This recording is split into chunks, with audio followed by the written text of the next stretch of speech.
देवाचे टाक किंवा मुखवटे स्वच्छ करण्याची ही पद्धत बहुतेक जणांना माहिती असेल, पण ज्यांना माहिती नाही आहे त्यांना या व्हिडिओचा नक्कीच उपयोग होईल. तर देवाचे टाक स्वच्छ करण्यासाठी पहा, मी इथे जिथे पाट आहे आणि जी किनार आहे तांब्याची त्याला पितांबरी पावडर लावून स्वच्छ करत आहे. पूर्ण पाठीला वगैरे पितांबरी पावडर लावून चोळून घेत आहे. आणि समोरचा चांदीचा मुखवटा आहे त्याला जी आपल्या किराण्याच्या दुकानात तुम्हाला इझिली कुठेही 20 रुपयाला ही पावडर मिळून जाईल, ती पावडर लावून चोळून घेते. पहा, जिथे पावडर लावली आहे तिथे आणि जिथे नाही लावली तिथे फरक लगेच दिसून येतोय. पावडर लावलेली जागा स्वच्छ झालेली आहे. तर अशाच प्रकारे मी 2 वेळा पावडर लावून देवाचे मुखवटे स्वच्छ करून घेतलेले आहेत आणि स्वच्छ पाण्याने 2-3 पाण्याने धुवून घेतलेले आहेत.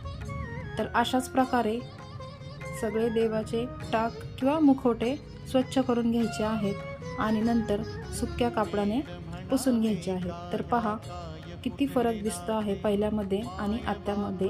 तर अशाच प्रकारे मी सगळे टाक स्वच्छ करून घेते नेहमी आणि सुक्या वस्त्राने पुसून ते देवाच्या ठिकाणी स्थानापन्न केलेले आहे. तर अशा प्रकारे मस्त अशी देवपूजा केलेली आहे मी. तर पहा, देवाचे मुखवटे अगदी नव्यासारखे दिसतात. तर तुम्हाला ही कशी वाटली पद्धत? आवडली असेल तर नक्की एक लाईक करा. धन्यवाद.